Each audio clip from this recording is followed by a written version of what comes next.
Cuando llegó el día de Pentecostés, estaban todos unánimes juntos, y de repente vino del cielo un estruendo como de un viento recio que soplaba, el cual llenó toda la casa donde estaban sentados, y se les aparecieron lenguas repartidas como de fuego, asentándose sobre cada uno de ellos, y fueron todos llenos del Espíritu Santo, y comenzaron a hablar en otras lenguas, según el Espíritu les daba que hablasen.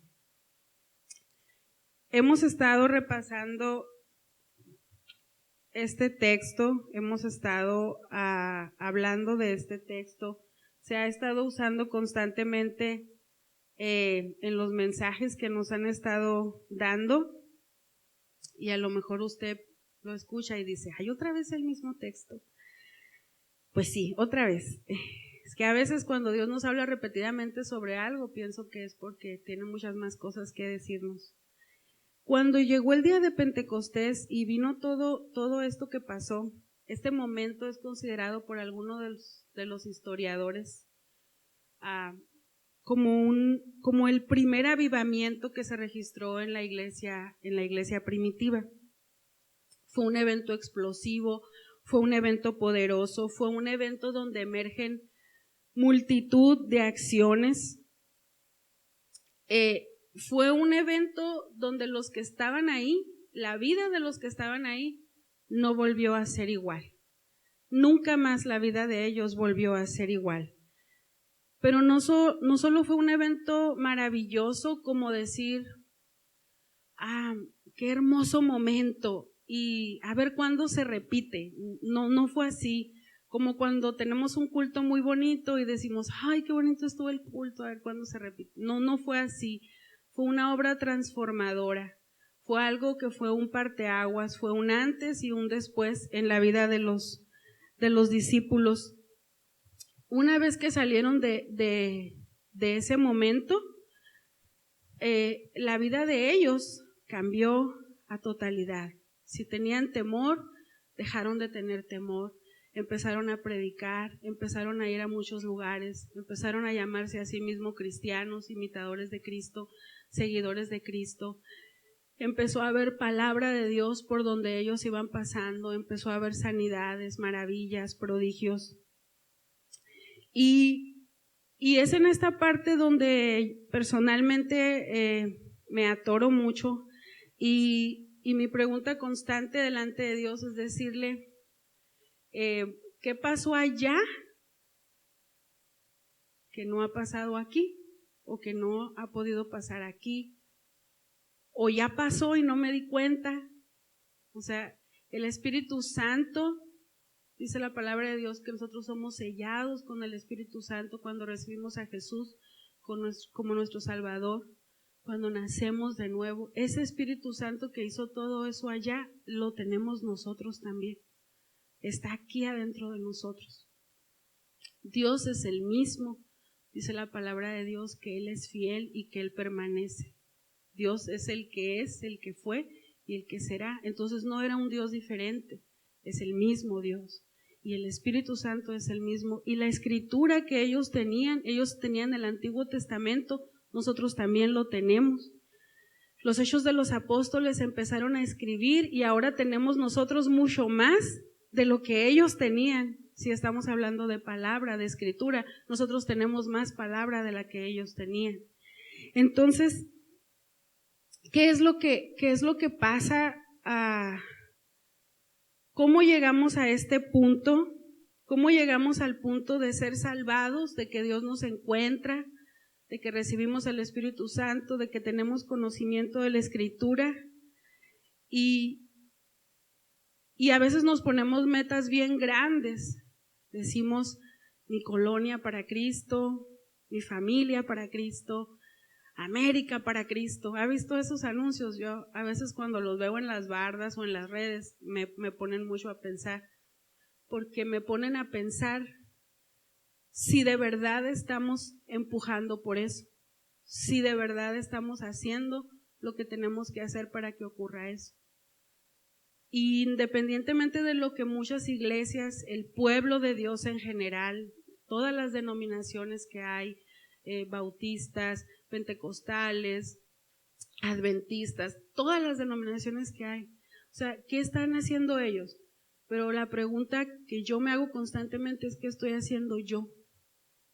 ¿Qué estoy haciendo yo por esa gran meta en la que nos hemos metido los hijos de Dios? Porque la verdad es que en algún momento todos la hemos dicho.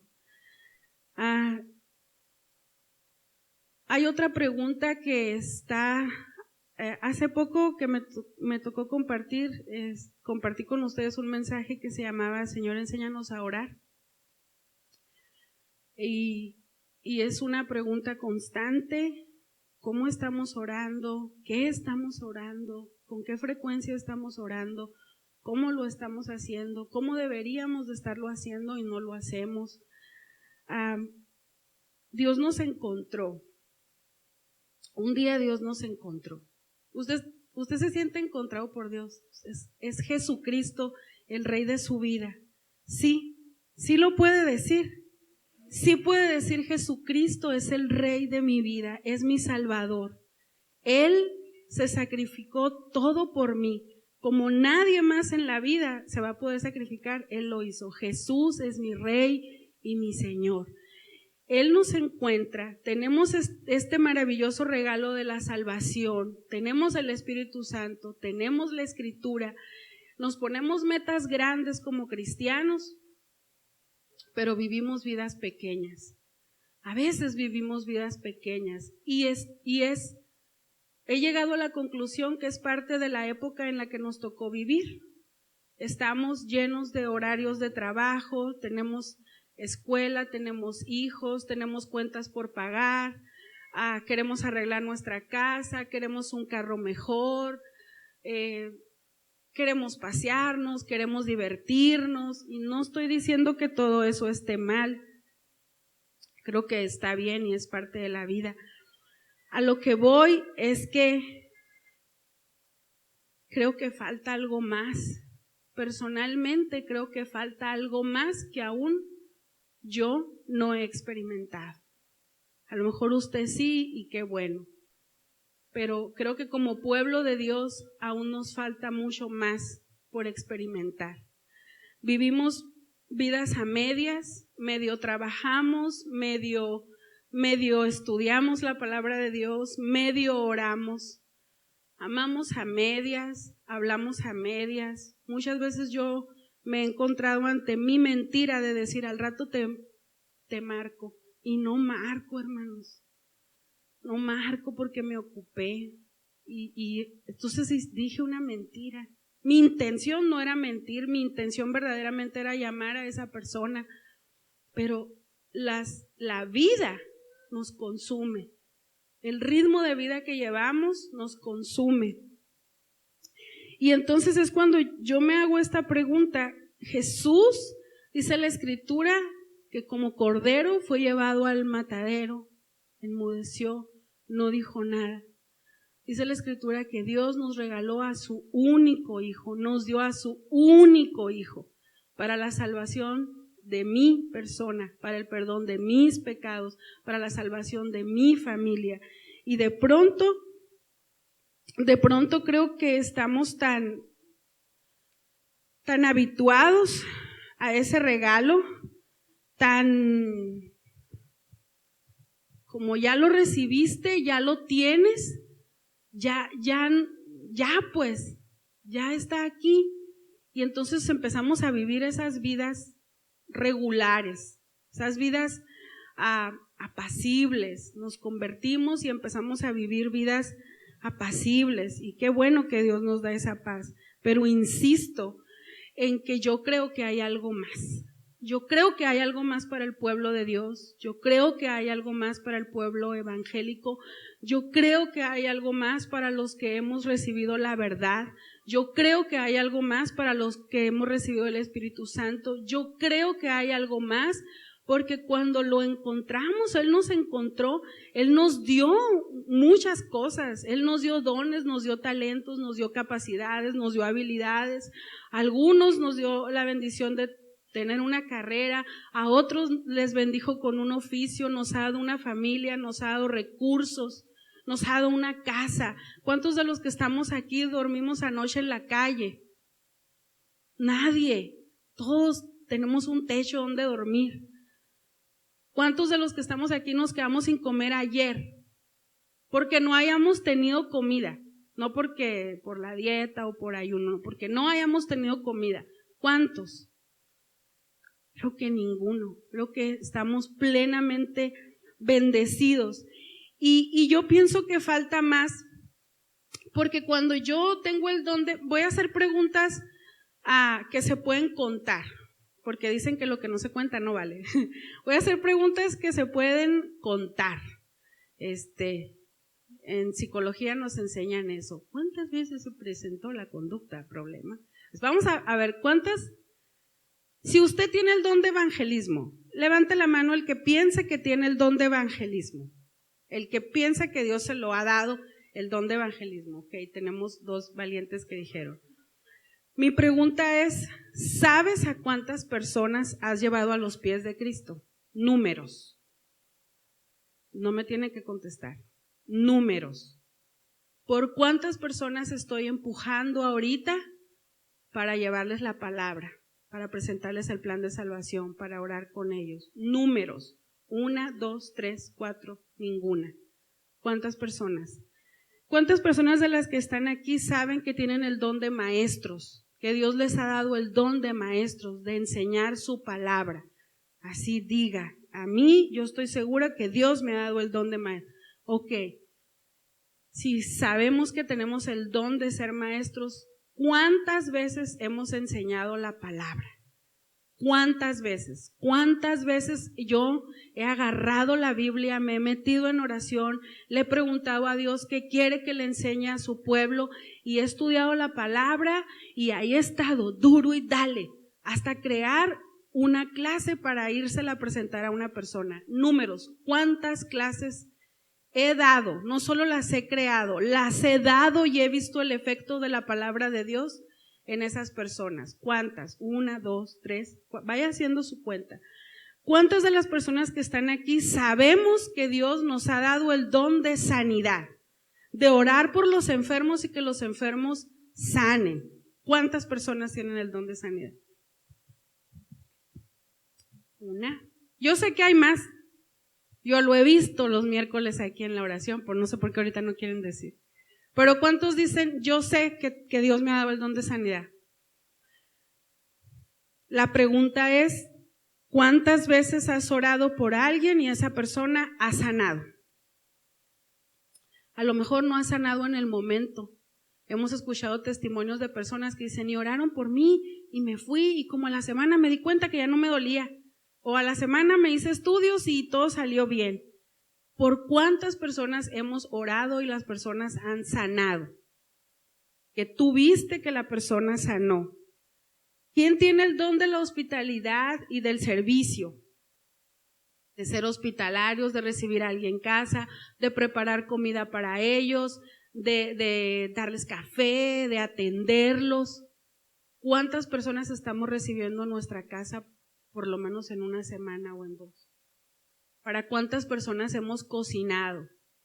¿Para cuántas personas hemos dicho, voy a poner frijoles y voy a comprar 1 kilo de queso y voy a hacer 1 kilo de tortillas y voy a invitar? ¿Por cuántas? ¿A cuántas personas? ¿Por cuántas personas hemos hecho eso? Las hemos atendido. Las hemos escuchado ahí en medio de la mesa, en medio de comer. ¿Por cuántas personas hemos? Está haciendo su cuenta. Tiene que ir haciendo su cuenta. ¿Cuántos de aquí tenemos el don de la oración? De estar orando por las personas.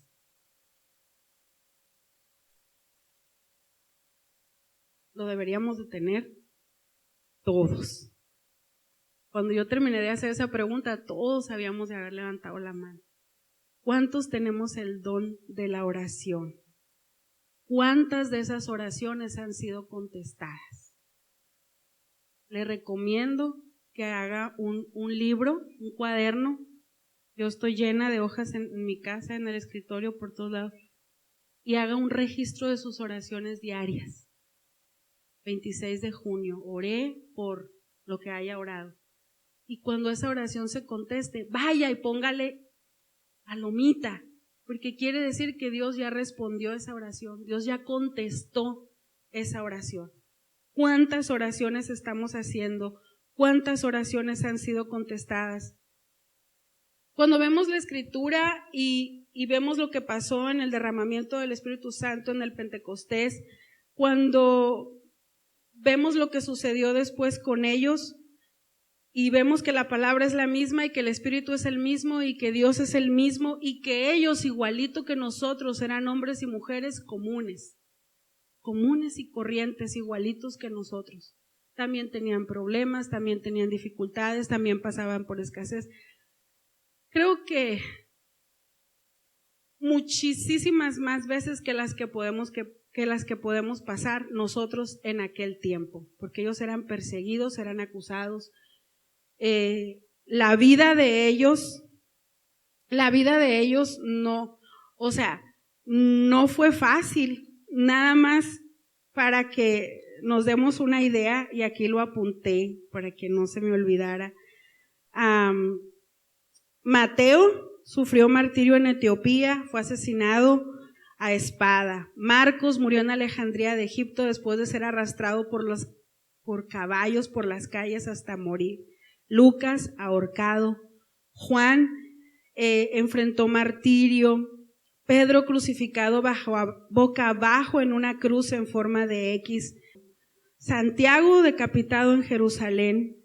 Bartolomé martirizado por su predicación en Armenia, donde fue desollado hasta morir con un látigo.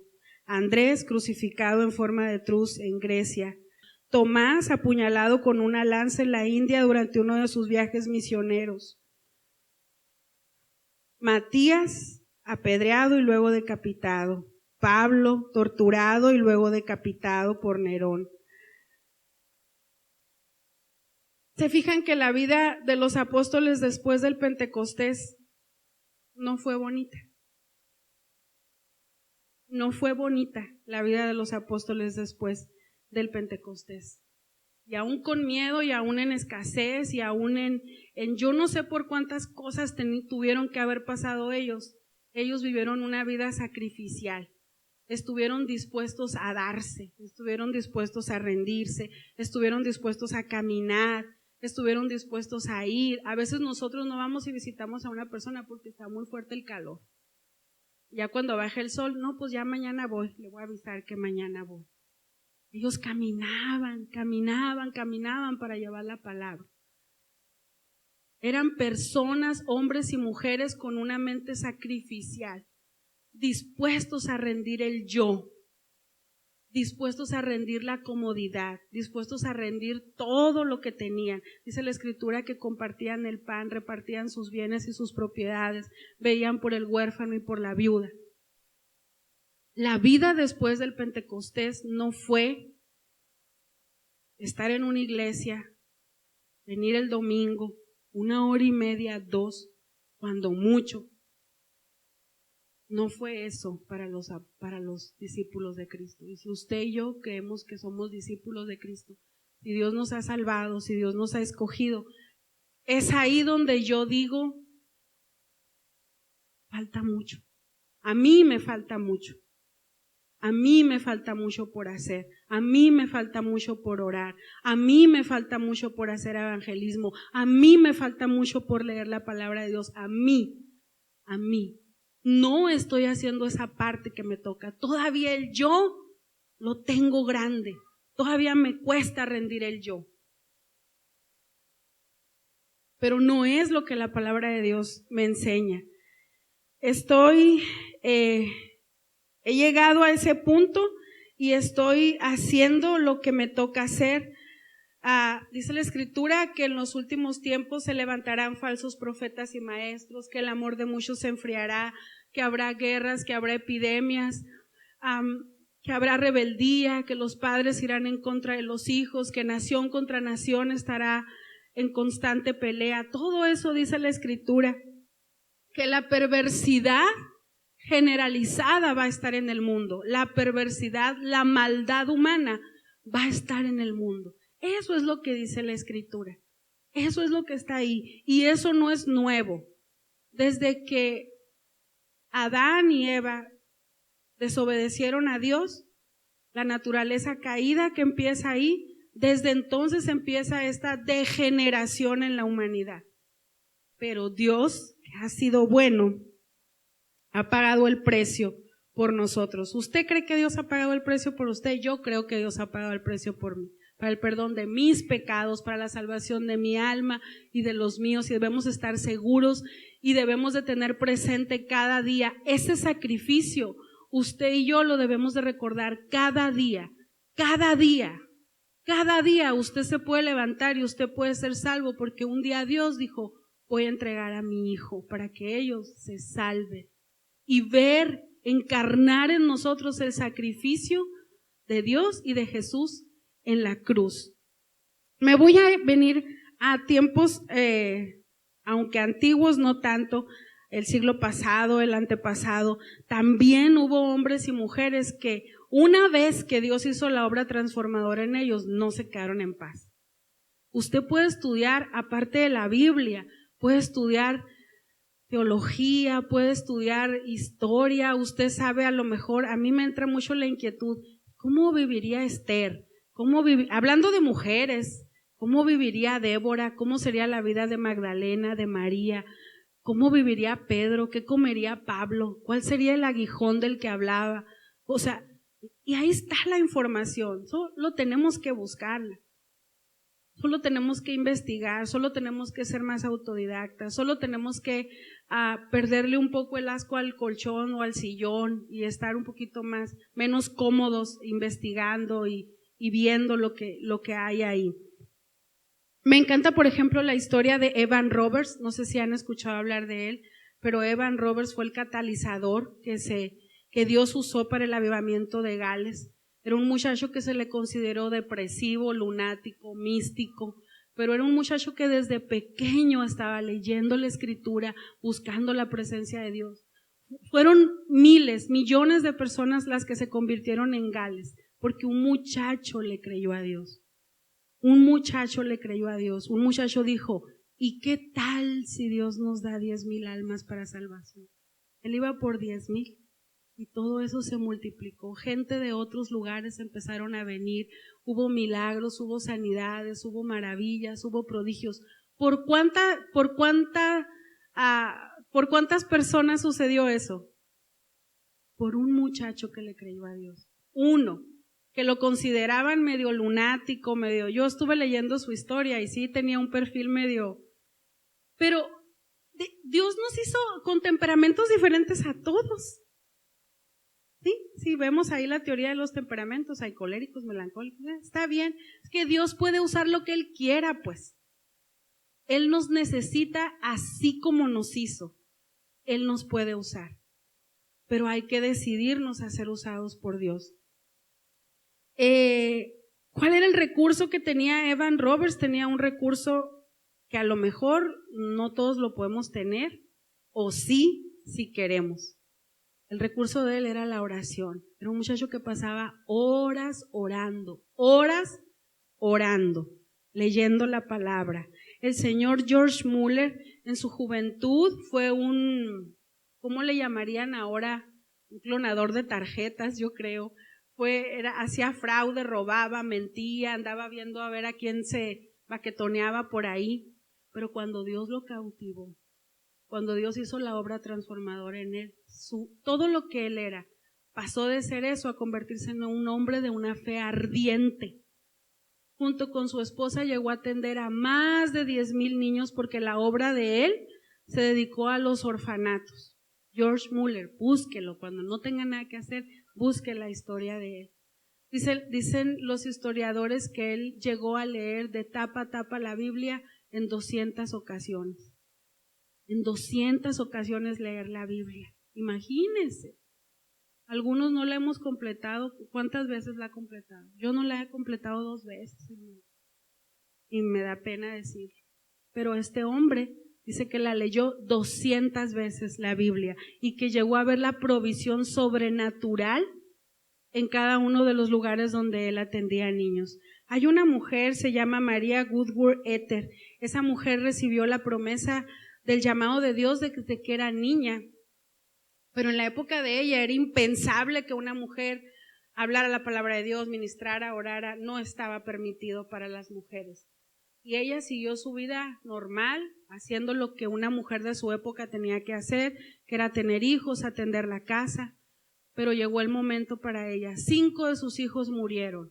5 de sus hijos murieron. Y esta mujer no perdió la fe. Esta mujer siguió persistiendo, buscando en la palabra de Dios, orando cada día. Dios la usó grandemente. Miles se convirtieron a través de ella también. Era la misma palabra, el mismo Espíritu Santo y el mismo recurso de la oración que usted y yo también tenemos. ¿Lo tenemos? Sí lo tenemos. Tenemos la palabra, tenemos el recurso de la oración y tenemos al Espíritu Santo. Lo tenemos. Charles Spurgeon, no sé si lo pronuncié bien, pero así se escribe más o menos, nació en un hogar de principios cristianos, fue poseedor de una inteligencia muy particular. Por accidente, cuando estaba leyendo su historia, dice que por accidente llegó a la puerta de una iglesia porque estaba lloviendo y ahí Dios lo cautivó y ahí él fue transformado, por accidente. Pero dice la historia que casi todos sus sermones, gracias a él, más de 10 millones de personas se convirtieron.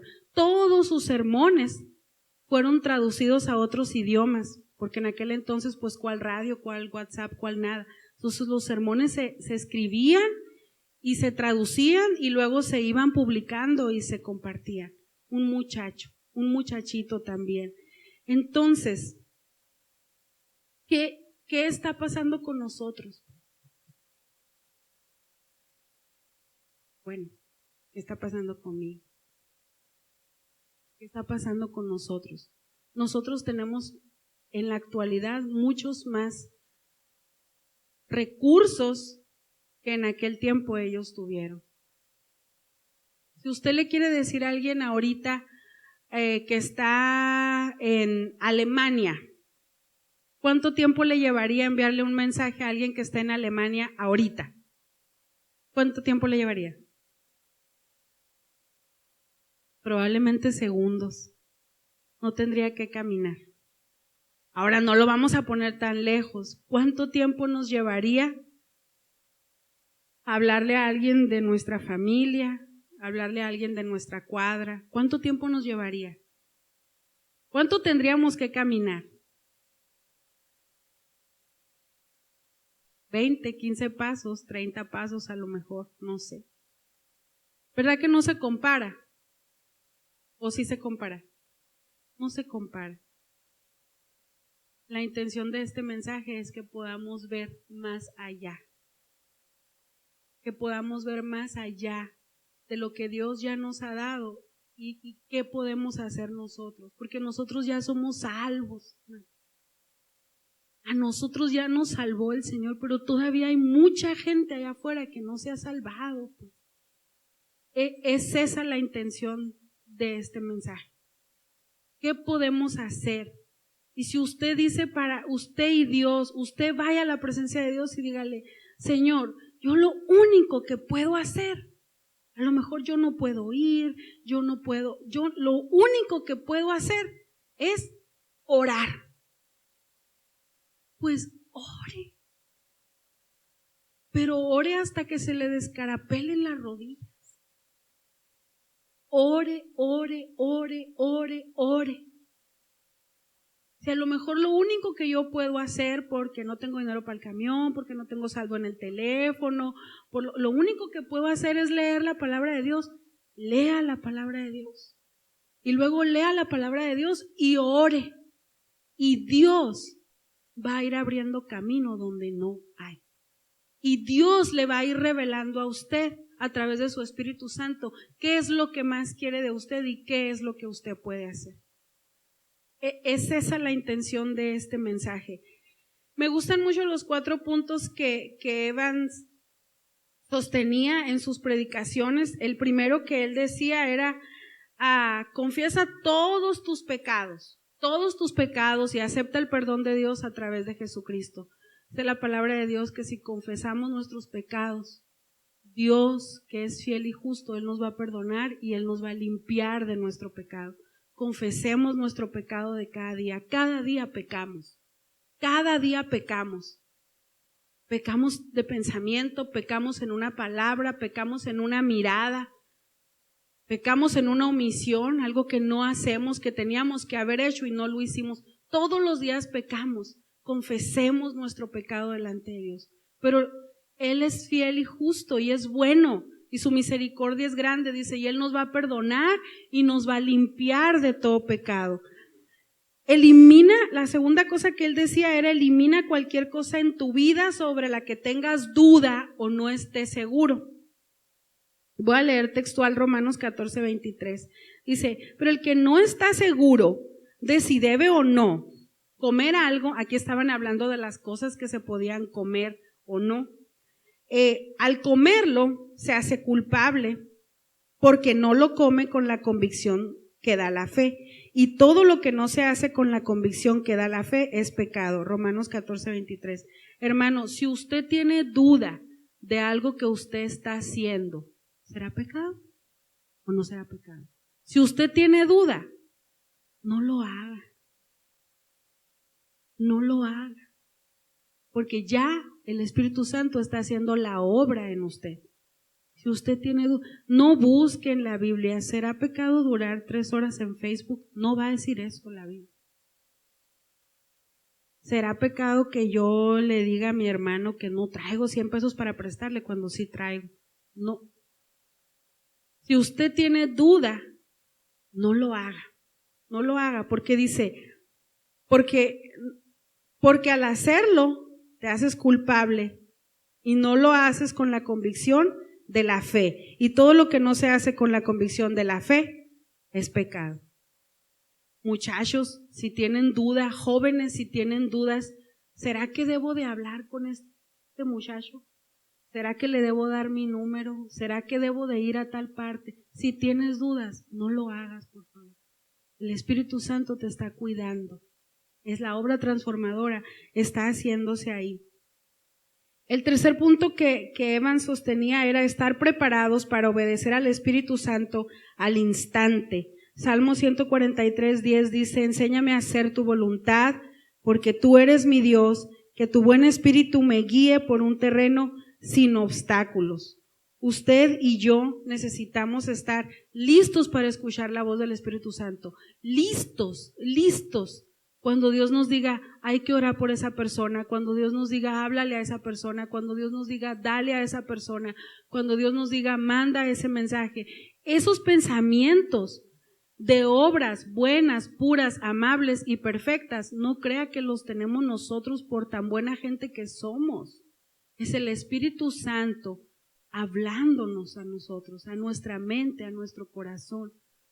Nosotros tenemos que estar listos para escuchar y para atender, porque a veces escuchamos, pero no lo hacemos. Entonces necesitamos escuchar y hacer, accionar.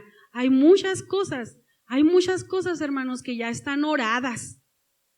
Ya las oramos y Dios ya dijo sí, pero no las hemos hecho. Están ahí. Dios dice, ya dije que sí, va a suceder, pero no nos hemos animado a hacerlas. Y otro punto era que confesáramos públicamente a Jesús. Yo les hice una pregunta hace rato. Les dije, ¿quién reconoce a Jesús como su Rey y Salvador, el que rescató su vida? ¿Quién lo reconoce? Necesitamos reconocer públicamente a Jesús. Necesitamos publicar las buenas nuevas. Necesitamos que se sepa. Porque a veces somos cristianos de la secreta y no queremos decir que somos cristianos porque tenemos una pata en el mundo y otra pata acá. Entonces, cuando estoy así como el camaleón, me puedo confundir de color. Si estoy acá, me puedo comportar de esta manera. Pero si estoy acá, aquí sí soy cristiano. No. Nosotros tenemos que tener el valor de confesar a Jesús en todo tiempo, a toda hora, a toda persona, aún aquella que nos va a decir, oh, eres cristiano. Así, a esa también. Pero tenemos que modelar con el ejemplo, tenemos que ser testimonio de que somos verdaderamente hijos de Dios, no medios hijos de Dios, no medios cristianos, hijos de Dios de buena cepa, hijos de Dios, linaje escogido, real sacerdocio, nación santa. De esos tenemos que ser, de esos, de los buenos.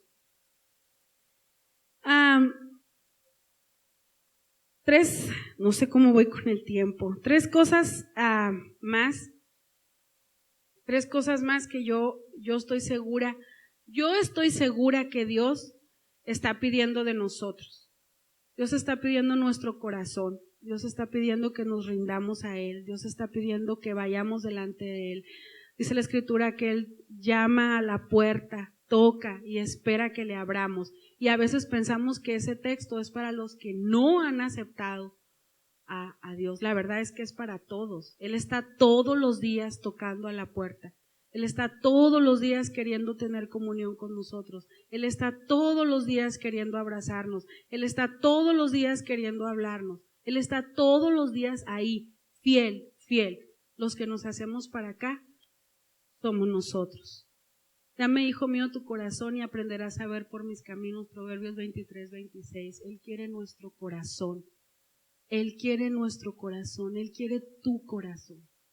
Con todo lo que hay ahí adentro, bueno y malo, lo malo, Él se va a encargar de transformarlo cuando nosotros nos disponemos. Él quiere que lo adores. Más bien el tiempo, dice la Escritura, viene la hora que Él quiere, que Él busca adoradores en espíritu y en verdad, porque tales adoradores Él quiere que le adoren. Fuimos creados para adorar a Dios, para amar a Dios, para alabar a Dios. Y a veces creemos que orar, que alabar y adorar es solo en el tiempo del servicio. La verdad es que podemos ir haciendo actos de adoración por donde vayamos. Cuando nosotros hablamos bien de alguien, estamos adorando a Dios. Cuando nosotros le damos al que necesita, estamos adorando a Dios. Cuando nosotros vamos y le limpiamos la casa a alguien porque no puede, porque está enfermo, estamos adorando a Dios. Cuando nosotros le damos un raite a alguien que no tiene carro, estamos adorando a Dios. Todas esas acciones son acciones de adorar a Dios, donde se ve la manifestación de los hijos de Dios en este mundo. Que le temas y le obedezcas. Dios quiere que le temamos y que le obedezcamos. Que temas a Jehová tu Dios, que andes en todos sus caminos y que lo ames y que le sirvas a Jehová tu Dios con todo tu corazón y con toda tu alma, que guardes los mandamientos de Jehová y sus estatutos para que seas prosperado, dice la Escritura. Él quiere que le temamos y le obedezcamos. ¿Pero qué le voy a obedecer? Yo soy buena persona, yo no hago esto, no hago qué. Yo soy buena persona, hay más aquí. Pero la tenemos que investigar, Dios nos las tiene que ir mostrando. Es una invitación a que adoremos a Dios, es una invitación a que alabemos a Dios, es una invitación a que leamos la Escritura, es una invitación a que hagamos ya lo que Dios nos ha mandado hacer. Si usted y yo no nos hemos muerto, hermano, porque ya podíamos habernos muerto todos, ¿sí o no? Pero yo creo que si no nos hemos muerto, es porque hay algo que falta. Hay algo que falta por hacer. Hay alguien a quien falta que le hables. Hay alguien que te necesita todavía. Dios quiere usar tu vida. La obra transformadora. Dios quiere estar en ti, contigo y hacer cosas a través de ti. Gálatas 5:24 dice que los que son de Cristo Jesús ya han crucificado la naturaleza del hombre pecador junto con sus pasiones y malos deseos. Junto con nuestras pasiones y malos deseos. Todos tenemos pasiones y malos deseos. Todos tenemos esas pasiones y esos malos deseos. Pero una vez que ya hemos llegado a Jesucristo, Él y el Espíritu Santo, obrando en nosotros, permite que nosotros renunciemos a eso y hagamos lo que Él nos ha mandado hacer. Entonces sería interesante ver qué hace Dios con nosotros cuando nos rindamos delante de Él y le digamos, ya Señor, está bien. Ya, está bien. ¿Qué es lo que quieres que haga? ¿Qué es lo que quieres de mí? Ya estoy terminando, hermanos. Miqueas 6 del 7 al 8 dice, ¿con qué me presentaré ante Jehová y adoraré al Dios Altísimo? Me presentaré ante Él con holocaustos, con becerros de un año. ¿Se agradará Jehová de millares de carneros o de 10,000 arroyos de aceite? Daré mi primogénito por mi rebelión, el fruto de mis entrañas por el pecado de mi alma. Oh hombre, Él te ha declarado lo que es bueno. ¿Y qué pide Jehová de ti? Solamente hacer justicia, amar misericordia y humillarte ante tu Dios. Hacer justicia, amar misericordia y humillarnos delante de Dios. Lo podemos hacer, hermanos. Podemos hacer justicia, podemos humillarnos delante de Dios, podemos amar la misericordia, podemos entregarle el corazón a Dios, podemos abrir la puerta cada día, podemos hacer eso. Sí podemos. Yo creo que sí podemos. Yo creo que cuando nos disponemos sacamos tiempo de donde no lo hay. Vamos a donde tenemos que ir, aunque haya que hacer un espacio en la agenda. Yo creo que podemos hacerlo, creo fielmente que podemos hacerlo, porque cuando yo me dispongo a hacerlo, Dios hace muchas cosas. Y yo sé que cuando usted se disponga a hacerlo, Dios va a hacer muchas cosas también. En Dios nada es pérdida, todo es ganancia, todo es ganancia. Esa etapa de la vida que no nos gustó, esa ofensa que recibimos o que hicimos a otros, esa humillación que recibimos o que hicimos a otros, esa necesidad que pasamos de niños, todo. Dios lo puede usar y transformar para bendecir. En Dios nada es pérdida, todo es ganancia. Pero vayamos a buscarlo, vayamos a encontrarnos con Él cada día. Cuando estaba terminando de hacer este mensaje, empecé a escribir algunas cosas. A mí me gusta mucho escribir y quiero leérsela porque fue lo que Dios me habló a mí en ese momento y se lo quiero compartir. Porque yo le preguntaba qué era amarlo. Yo le decía, Señor, yo creo que hago lo que tú quieres que yo haga, pero no quiero ser sabia en mi propia opinión. No quiero estar haciendo cosas creyendo que es lo que tú quieres que haga. Y la verdad es que tú quieres que haga otras cosas. Y mi pregunta era, ¿qué es amarte? ¿Qué es amarte, Señor? ¿Qué es adorarte? Y Él me empezó a decir muchas cosas y le voy a abrir mi corazón y se las voy a leer. Amarme es mucho más que asistir o pertenecer a una comunidad de fe. Amarme es más que no decir malas palabras, no tomar, no fumar, no drogarte, no cometer inmoralidad sexual. Amarme es más que tener y cumplir con un ministerio o un servicio en la iglesia. Amarme es más que no asistir a lugares de perdición. Amarme es más que diezmar y ofrendar. Amarme es más que ayudar al necesitado o que le des unas monedas al del crucero. Amarme es amar mi sacrificio. Es que se haga carne en ti que no lo merecías. Que me entregué por ti aunque no lo merecías. Es que me abras el corazón cada día y te humilles delante de mí. Y me digas que no eres digno, pero que puedo usar tu vida, que puedo usar tus recursos, tus hijos, tu casa. Amarme es que vengas cada día a buscarme, no para ponerle una palomita en la agenda porque ya cumpliste tu tiempo conmigo. Es porque tengas pasión por mí. Esa pasión que solo puede salir de un corazón que voy a transformar cuando estés aquí conmigo. Amarme es cuando el mundo que ves deja de tener importancia porque entiendes que es pasajero, que se va a ir, que el carro no importa, que la ropa no importa, que la casa no importa.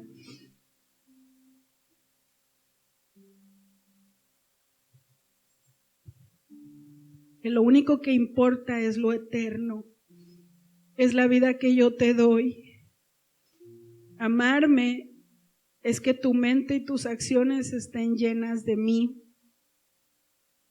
Amarme es que le sirvas a otros sin esperar nada a cambio.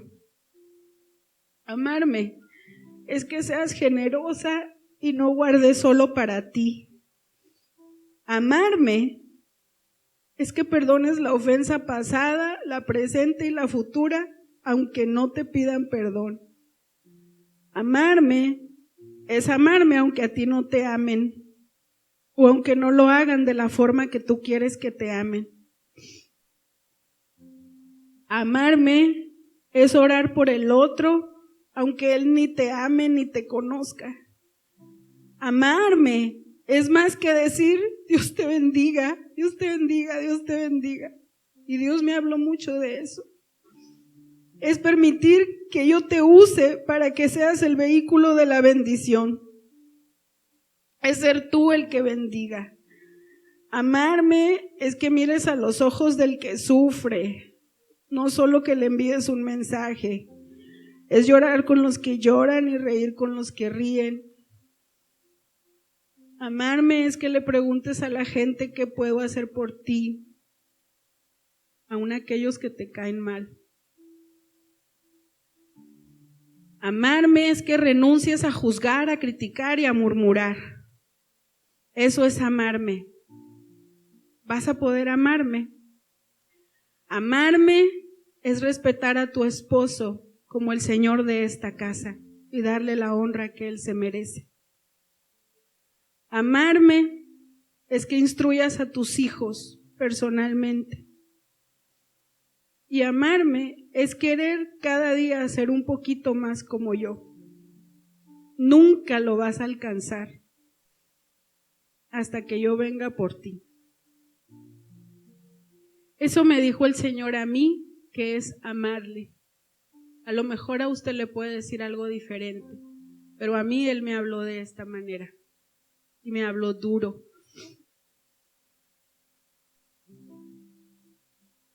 Voy a cerrar leyendo esa parte que dice, que está en Romanos 8:19, porque el anhelo profundo de la creación es aguardar ansiosamente la revelación de los hijos de Dios. En la versión actual dice, la creación espera con gran impaciencia el momento en que se manifieste claramente que somos hijos de Dios. La creación, la gente que está a nuestro alrededor, las personas que están en nuestro trabajo, las personas que atendemos, las personas que nos encontramos en el súper, la creación, las plantas, los árboles, el agua, el cielo, la tierra, la creación está esperando la manifestación de los hijos de Dios. Y usted y yo somos los hijos de Dios. Ellos están esperando porque nosotros nos manifestemos, porque nosotros nos revelemos ante esa creación. Cuando cuidamos las plantas, cuando no tiramos aceite en la tierra, cuando regamos un árbol, estamos cuidando la creación de Dios también. Pero también cuando le hablamos a alguien, cuando atendemos a alguien, cuando oramos por alguien, cuando bendecimos a alguien, cuando le compartimos a alguien de lo mucho que tenemos, también estamos atendiendo y estamos manifestando la naturaleza nueva que Dios puso en nosotros. A eso vine a invitarlos esta tarde, hermanos, a que podamos manifestarnos ante la creación de Dios, a que podamos buscar en el lugar santo, en la intimidad. Hay mucho más que Dios quiere hacer a través de nosotros y no lo ha podido hacer. Hay mucho más. Imagine por un momento los que dijeron que son evangelistas. ¿Cuántas más personas pueden llegar a ser alcanzadas para Cristo? aquellos que saben que tienen el don de sanidad, por cuántos más enfermos, aquellos que tienen el don de la enseñanza, cuántos más niños, adolescentes, jóvenes, adultos están esperando porque usted se manifieste, porque manifieste la naturaleza que le ha dado Dios. Si usted quiere, el altar está abierto y podemos orar. Podemos pedirle a Dios, podemos comprometernos una vez más, hacer un refrendo con Él y decirle: Señor, si tú quieres, yo quiero. Y si tú quieres, podemos empezar a hacerlo. Podemos empezar a comprometernos en oración, en la lectura de la palabra, en la búsqueda del Espíritu Santo, que el Espíritu Santo obre. Aquí, hermanos, la verdad es que no importa qué tanto sepas, no importa cuánta Biblia sepas, te la puedes saber toda, y qué bueno que no la sepamos. Importa qué tanta Biblia aplicas. Eso es lo que importa. Qué tanto estamos haciendo viva la palabra de Dios y qué tanto estamos siendo vivificados por la palabra de Dios. Si yo me sé un versículo, ese versículo, si lo pongo por obra, es ganancia que me lo sepa todo y no ponga por obra nada.